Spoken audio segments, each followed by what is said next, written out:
With the spring semester coming to a close, here are the medical-related changes Kent State and its Students for a Democratic Society will bring to campus next semester. And Kent State College Republicans are hosting a party. Portage Pulse has more on that story.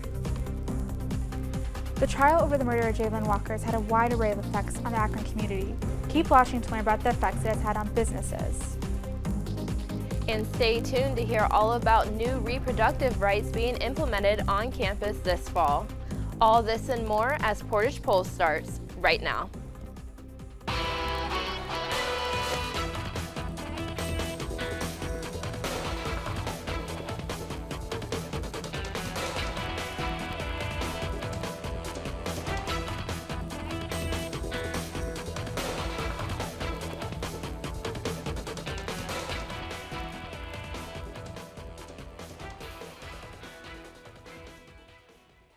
Good afternoon, Portage County, and welcome to this week's episode of Portage Pulse. I'm Nikki Gasiewski. And I'm Joe Malbin. We begin with Kent State Students for a Democratic Society holding a Fight for Our Communities event on May 1st at 4 p.m. The event will include a panel discussion with Akron area community organizers. Speakers will be talking about the Justice for Jalen movement. Fighting for Our Community will be held at the Kent State Governance Chamber. For more information, visit at @KentState_SDS on Instagram. And the Kent State College Republicans have been gearing up for the end of the year. The organization will be hosting their free speech party on May 1st at 1 p.m. The event will be held at the Student Center in front of the K. The party is said to have music, drinks, and patriotism. Check out the Kent State CRS Instagram page for more information. Kent State honors May 4th this year with its commemoration theme titled The Power of Our Voices. Commemoration will begin with the Jerry M. Lewis May 4th lecture series in the Kent State Ballroom at 11:30 a.m. on May 3rd. Also on May 3rd, the Candlelight Walk and Vigil will be held at 11 p.m. On May 4th, the school and visitors will gather at noon at the Kent State Commons to honor the moment gunfire erupted. A moment of silence for University will happen at 12:24 p.m. later that day. With the May 2nd primary coming up, Portage Pulse has the issues on your Portage County ballot. The issues include levies that renew tax benefits for Nelson Township and Edinburgh Township. Also on the ballot are levies that benefit schools such as Stowe Monroe, Ravenna City Schools, Mogadore Local Schools, Lake Local School District, Springfield Local School District, and Waterloo Local School District. There is also a Manaway-Shalersville Fire District renewal and a pair of liquor options. And nearly a week and a half after the grand jury made its decision in the Jalen Walker trial, some Akron restaurants have been struggling to attract customers. People are starting to come back, but we still need a lot more people to come back to downtown, Crave General Manager Aaron Francis told reporters. Further along Main Street, some businesses have boarded up windows, but local business managers say they are just for a precaution. The community of Akron remembers Jalen Walker with weekly vigils. The vigils, organized by a member of Akron churches, began on April 11th at the city's demonstration zone on South High Street. The original size of the vigils grew to around 50 on April 18th after the grand jury in Walker's case declined to charge the officers involved in the shooting. Organizers say the vigils will continue until this Tuesday at 6 p.m. They will culminate on May 4th. The matter of reproductive rights has been contested in the United States since the summer of 2020. Now the matter is becoming prevalent with new initiatives. For more information, we go to our segment reporter, Skylar Edington, with the story. Skylar? Hi guys, yes, there have been many reproductive right updates this week. Tuesday, dozens of students flooded the Risman Plaza after anti-abortion advocates made their way onto campus. Members from the Center of Bioethical Reform set up large graphic displays allegedly depicting aborted fetuses to show what abortion does to the public. The group set up on campus around 11 a.m. and shortly after, Kent students started gathering, chanting, and holding black umbrellas to block the bloody images on display. After over a year of campaigning, Kent State Students for Democratic Society successfully secured a massive win for reproductive rights on campus. Beginning in the fall of 2023, the Eastway Market will begin selling a generic form of Plan B for just $15. The new director of DeWeeds has confirmed that cashiers will be trained in discretion and the packaging will be non-discreet as well. A reproductive rights amendment is planned for a statewide ballot this fall after a group of 1,500 obstetricians and gynecologists officially endorsed it. The group, referred to as the Ohio chapter of the American College of Obstetricians and Gynecologists, or ACOG, believes that the amendment will restore vital reproductive rights that were once guaranteed by Rowe. The amendment also hopes to protect women with all aspects of reproductive health care. Ohio Attorney Dave Yost, along with 14 other attorney generals, are angry after a local prosecutor who spoke out against the state's new restrictive abortion laws was removed by Florida Governor Ron DeSantis.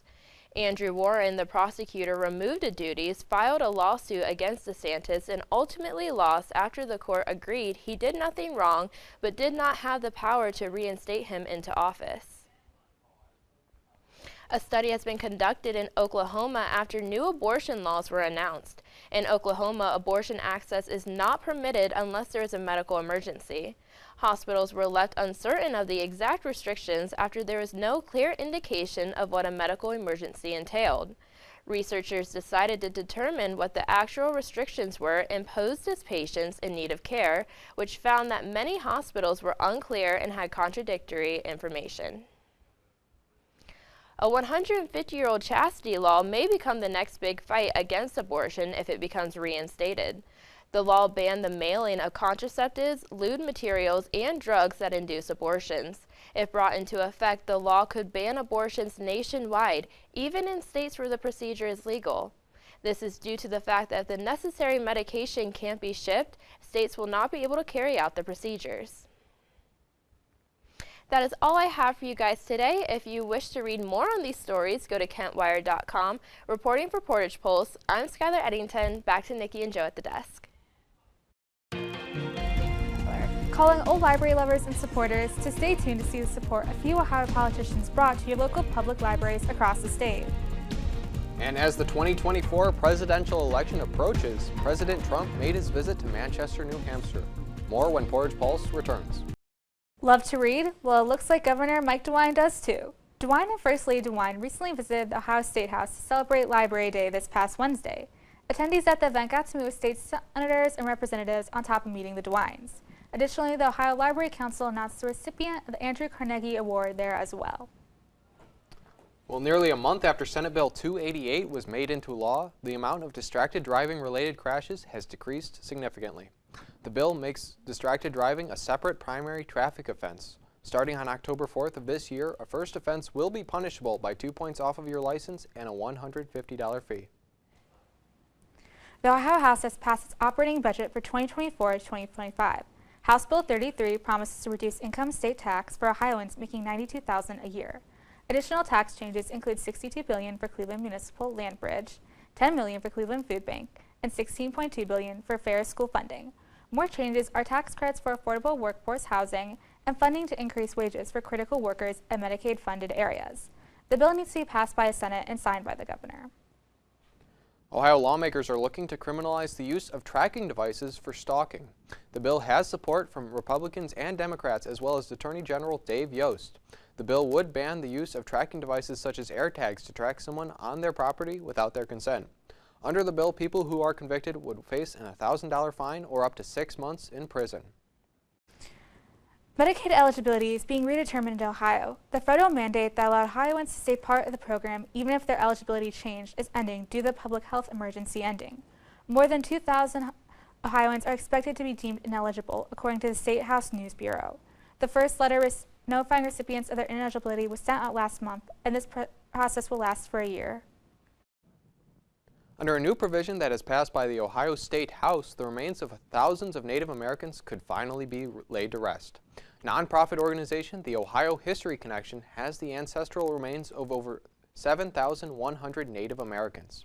The state's operating budget allows the nonprofit to use any land it owns to bury the remains. However, the organization cannot bury the remains until the land is designated as a burial site by the legislature.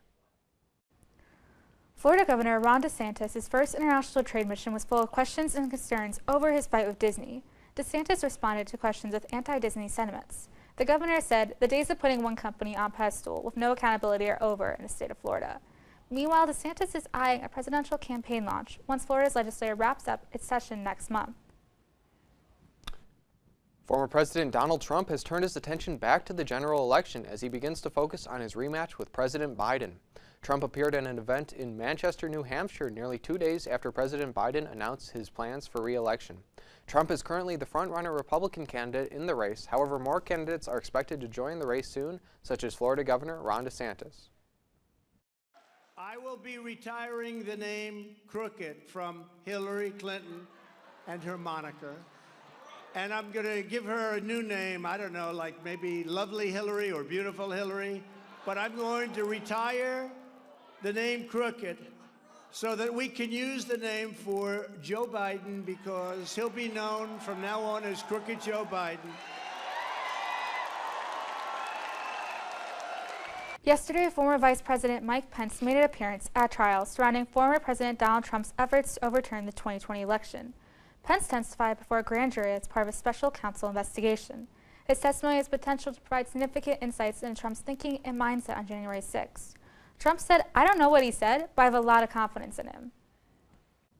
And the CIA is being called on by the Senate Intelligence Committee to investigate the agency's alleged mishandling of sexual assault and harassment cases, according to a new letter sent to the watchdog's office. The letter comes from Committee Chairman Democrat Senator Mark Warner and Vice Chairman Republican Marco Rubio. The letter comes after the panel was notified of a number of sexual assault and harassment cases committed by CIA officers against CIA officers. The National Guard airmen suspected of leaking classified data appeared in court on Thursday with new documents giving insight into what the federal prosecutors have uncovered. Emily Smith has the story. Lawyers painted two different views of Jack Teixeira. Prosecutors called the 21-year-old a flight risk and an attractive candidate for a foreign government to recruit. Teixeira's lawyers said his client never meant to disrupt U.S. geopolitical affairs and accused prosecutors of exaggerating Teixeira's danger to national security. Everyone across Capitol Hill, but particularly members of the Intelligence Committee, are focused on understanding exactly how this happened, what went wrong, how this individual had a security clearance in the first place, and then how there were no red flags triggered every time he was accessing information that he should not have been accessing. Government documents submitted before Teixeira's detention hearing reveal photos of his bedroom, a gun locker filled with multiple weapons, and a pennant with a Russian military insignia. Photos of what documents say were destroyed electronics, and records from his social media, where the government alleges Teixeira said if he had his way, he would kill a ton of people, and discussed wanting to make a minivan into an assassination van. Court filings also allege he searched terms like Uvalde and Ruby Ridge in subjects related to Russia and Ukraine on classified government systems. Broadly speaking, the department is looking at our security process, as I mentioned, right, to include the process by which we vet and provide security clearances. Teixeira's father told the judge if his son was released to his custody, he would report if he broke any conditions of his release. I'm Emily Schmidt, reporting. As President Biden kicks off his 2024 re-election campaign, he will meet with some of the Democratic Party's top donors. And later in the show, we'll give you updates on Russia's latest attack on Ukraine. Tomorrow's news leaders. Today's top stories. From an award-winning student newsroom. This is TV2 News, truly Portage County. Welcome back. Despite the national debt ceiling deadline growing closer, President Biden and House Speaker McCarthy are still at odds. Reporter John Lorenick has the story. The United States reached its $31.4 trillion spending limit on January 19th. And that's when the battle in the Beltway began. This power struggle between Democrats and Republicans, and frankly between Republicans and Republicans, could lead to the first default in a major advanced economy since the Great Depression and World War II. House Speaker Kevin McCarthy's 320-page Limit, Save, and Grow Act, which passed through the House, raises the debt limit, but trims the budget. The polls are overwhelmingly showing that they want cuts in spending in order to raise the debt ceiling. We've done the responsible thing, and the president and the Senate need to accept that. President Joe Biden and most Democratic lawmakers aren't interested. The discussion on the debt ceiling ought to be agree to raise the debt ceiling, period, end of story. And tell us about when you want to schedule discussions on the budget. They ought to be separate. If an agreement on the debt ceiling isn't reached by summer, officials say treasuries could tank, interest rates spike, the dollar sinks, and global economies reel. The banking system, particularly small and medium-sized banks, still have a lot of losses on their books simply because interest rates went up a lot. Treasury Secretary Janet Yellen says the debt ceiling deadline could come as soon as June. I'm John Lawrence reporting. President Joe Biden pauses a House bill concerning solar power panels. The House voted today to restore tariffs on solar power panels imported from Southeast Asian countries. Biden paused the bill to boost solar power installation in the U.S., a key part of his climate change agenda. The measure has now been sent to the Senate. Biden himself vows to veto legislation if it makes its way to his desk. As special COVID-19 immigration restrictions expire, President Biden has announced new plans to stop migrants from illegally crossing the border and is also offering less dangerous alternatives. Efforts include opening processing centers for those fleeing violence, screening migrants who are seeking asylum, and penalizing people who cross illegally into the U.S. It is unclear if these efforts will slow the large amount of migrants fleeing political and economic strife. Republican presidential candidate Nikki Haley recently made some remarks about Biden's age upon him announcing his re-election campaign. Haley claimed Biden is likely to die within 5 years, and his supporters would have to rely on Vice President Kamala Harris if the team were to win re-election. White House Deputy Press Secretary Andrew Bates responded with, "I forgot she was running." Those comments were vile. I think they were appalling. I really do believe they're not befitting of a presidential candidate or any candidate for public office in the United States of America.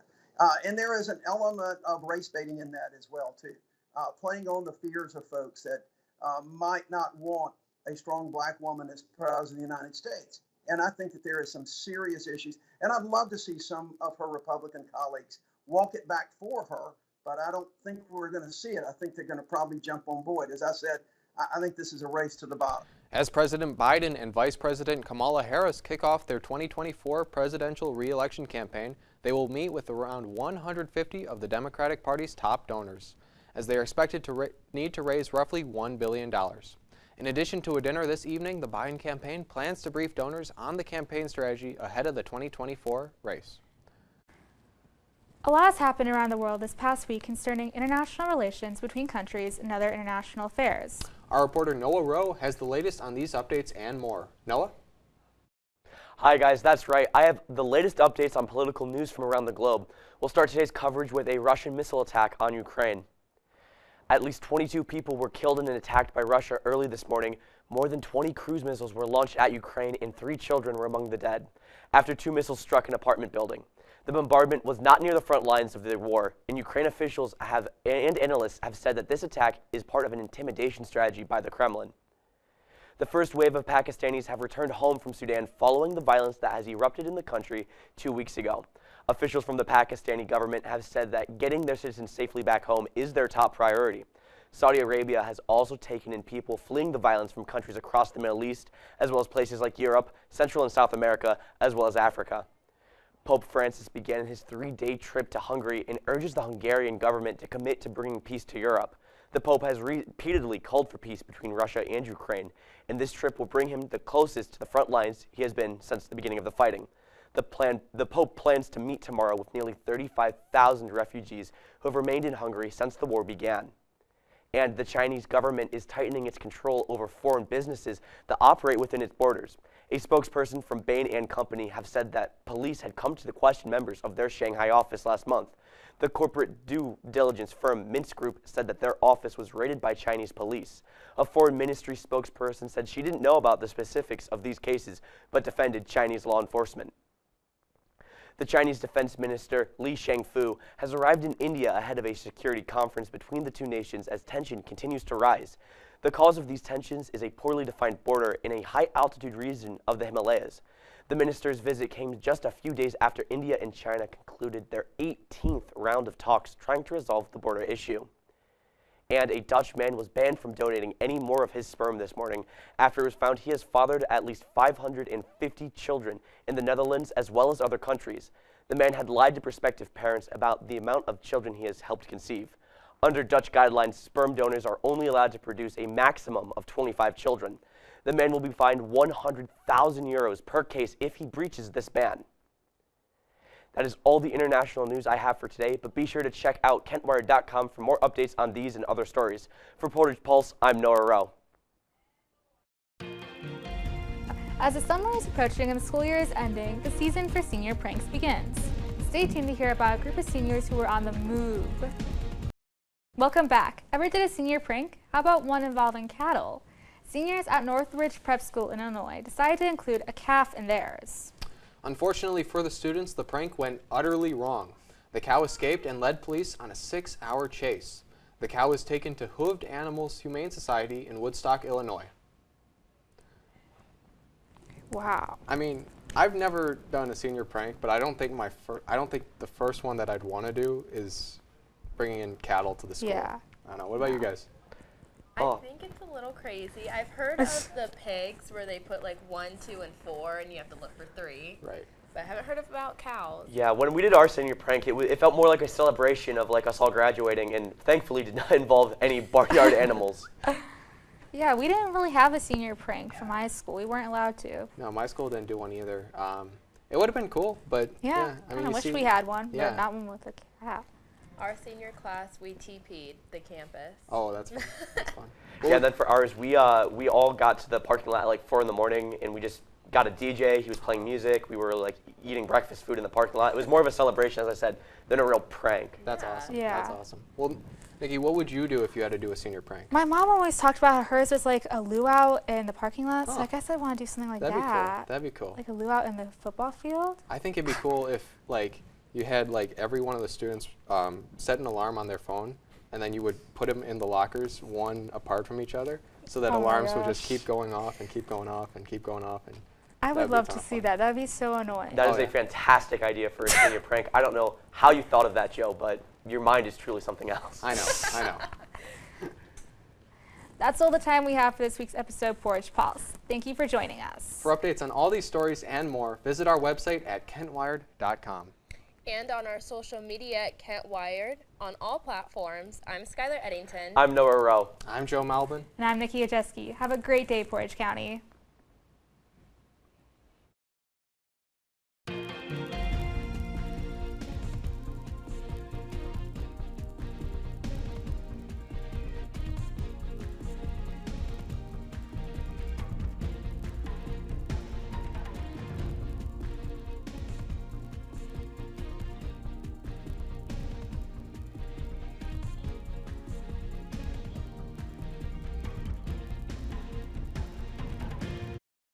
Kent State University, streaming online at kentwired.com.